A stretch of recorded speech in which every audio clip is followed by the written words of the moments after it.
Coworkers are not your friends, but coworkers are also not your enemies. So if coworkers aren't your friends and they aren't your enemies, what are they? Especially the coworkers you don't really like. Well, that's exactly what we're talking about today. Hello, my friends. I'm so excited that you are here hanging out with me today. If you are new here, welcome. My name is Jennifer Brick. I'm your new career bestie.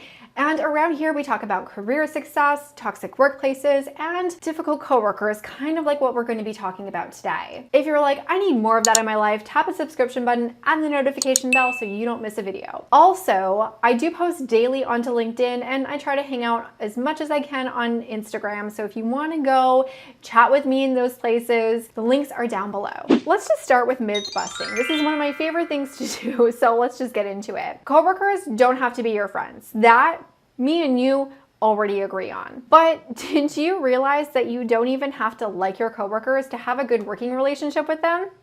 Right? I know. While it is much easier to work with people that you like and maybe you're friendly or even friends with, liking your coworkers is actually quite optional. Heck, I'll even throw your boss in there. You don't have to like your boss either. You don't have to like anyone, in my opinion. However, that does not mean that you cannot work with those people or that they shouldn't have a positive experience working with you. So let's get into it today. If you watched my Should I Trust My Coworkers video, you already heard my spiel about developing positive and productive relationships. If you missed it, I highly recommend that you check this video out after this. But here is the TLDR version of it. Even if you don't like your coworker doesn't like you still need to be able to work together. And that still needs to be an overall positive experience. You don't want them saying bad things about you. You don't want to be saying bad things about them. But most important, you need to be able to collaborate and work together so that you can do your job and do it well. And while this is much easier when you work with people that you like, and maybe even if you are friends with your coworkers, it is not impossible to have a positive and productive relationship with a coworker that you don't like. In fact, it's totally possible for you to get along professionally regardless of how you feel about each other personally. Which probably leaves you with the question, how can I build a positive and productive relationship with a coworker that I don't like? Or a toxic coworker, or a difficult coworker? Well, it really comes down to a few simple steps. First and foremost, do your best to add value. Help your coworkers out when they need help. If you can offer advice on a project or a problem that they're working on that is going to get them unstuck or more successful, go ahead and do that. And you should absolutely be flexing your UAQ in your relationships with your coworkers.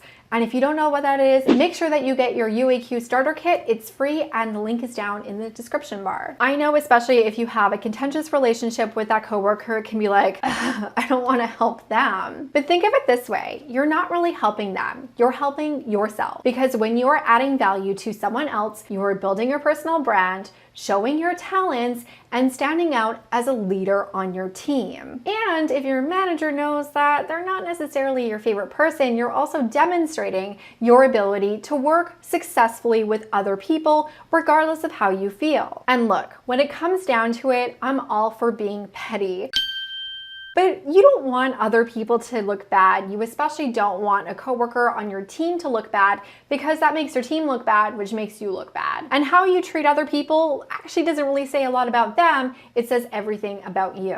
And especially in those situations where you have a difficult coworker, where your coworker is definitely not your friend, adding value and giving support to this coworker can actually be a pivotal moment in your working relationship where they really become a fan of you. And we'll come back to how important that is in just a little bit. The next thing that you should do in order to establish positive and productive relationships with your coworkers is to be likable. Don't get me wrong, this does not mean that you have to walk around being inauthentic, sucking up, and brown-nosing to everyone around you. No one likes that person. And honestly, I really feel like if you're not authentically being yourself, other people sense it, and that can actually even exacerbate a situation because no one likes to feel like you're putting something on. You know what I mean? I'm actually thinking about doing a whole video about boosting your likability at work. Let me know in the comments if you would be interested in watching that video. But I'm gonna give you a couple of tips that are super easy to implement. First, the easiest way to make someone like you is to make them look good or make them feel good. So if you can compliment them, if you can showcase their work, if you can brag about them, if you can send them a note telling them what a great job that they're doing on something that you're working on together,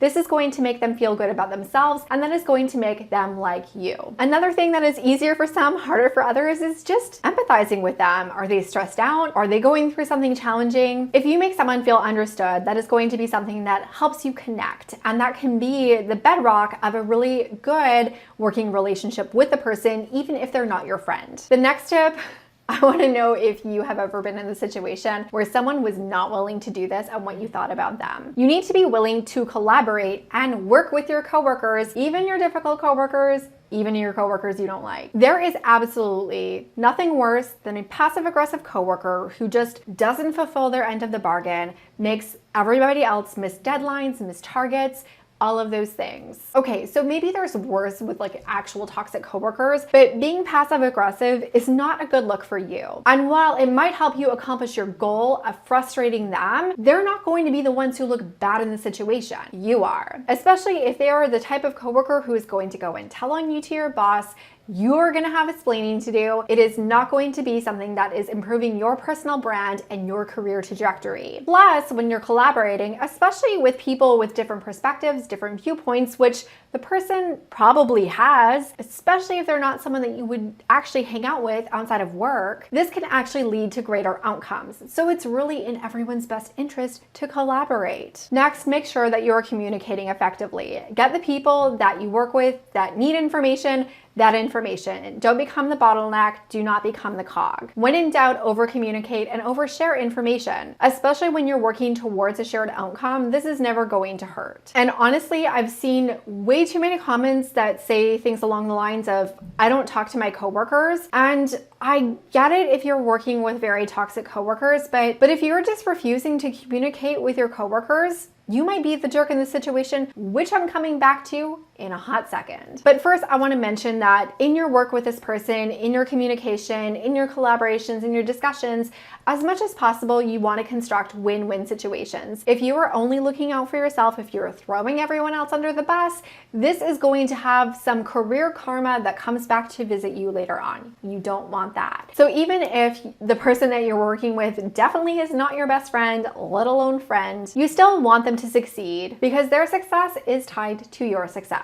And that brings me to my main point, which is make sure that you are not being a difficult coworker. I am here for work-life boundaries. As I already mentioned multiple times in this video, you do not need to like your coworkers. You do not need to be friends with your coworkers. You do not have to hang out with your coworkers after work, trade secrets, and braid hair. However, what you do not want to be is the unpleasant coworker at work. And I'm not saying that it's everyone that is commenting is being the difficult person, but I can guarantee some of you are the difficult person, and we need to be reflective and realize where we are bringing our baggage, our bias, and really our issues into the workplace. I know this is hard when you've been burned by coworkers before, when you've escaped a toxic work environment, but think about the things that you want people to say about you when you're not in the room. What are the things that you want people to tell your boss or your boss to put about you in your performance review? And then act accordingly. And quite honestly, when you do all of these things, even with your most difficult of coworkers, you can still have a positive and productive relationship. Personally, over the course of my career, these exact strategies have helped me disarm difficult, passive-aggressive, abrasive, and insecure coworkers. In fact, most of them ended up becoming people that I really enjoyed working with. Some of them even turned into friends, and others even advocated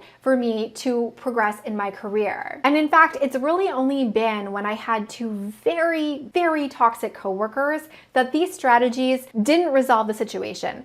They helped the situation. We were still able to work together productively, just not necessarily positively. But that was on them, it wasn't on me. I did my part, and everyone looking into the situation could see that. Since your goal at work is to not make friends, you are there to get your paycheck, to do your job, maybe to advance in your career. Building these positive and productive relationships are actually going to help you develop a key tenet of career success, and that is developing a network of advocates. Having a strong network of advocates is an absolute game changer in your career. This can be your peers, your manager, their manager, other leaders in your organization, even people outside of your company in your industry. Depends on what your actual career objective is. Your network of advocates are going to be the people that are bragging about you when you're not in the room, connecting you with opportunities, and even creating opportunities for you to step into. These people could even be instrumental if you need a quick exit from a job. So that's my thoughts on the matter, and I'd actually really really love to hear from you. What do you think productive relationships look like at work? Do you have criteria? What has helped you succeed in working with everyone, from people that are legitimate friends at work to difficult coworkers? Let me know in the comments down below. Now, underlying all of this, there is one more thing that I want to speak to you about today when we're thinking about coworkers not being our friends, but people that we need to have good working relationships with. And that is trust. Because when you have a difficult coworker, when you have a passive-aggressive coworker, when you have an insecure coworker, one of the things that can actually be a big struggle is establishing trust. And when you don't trust them, they won't trust you, and vice versa. That's why figuring out how to have a baseline level of appropriate trust with those coworkers is so important. If this is something that you are struggling with, I want you to go and watch this video right now where I really deep dive into trust at work. But before you go, let me know if this video helped you by tapping that like button. It really helps my channel and it makes you my favorite career bestie. So there's a win-win situation for you right now. As always, my friends, thank you so much for watching, for hanging out with me today. I will see you in the next video. Bye for now.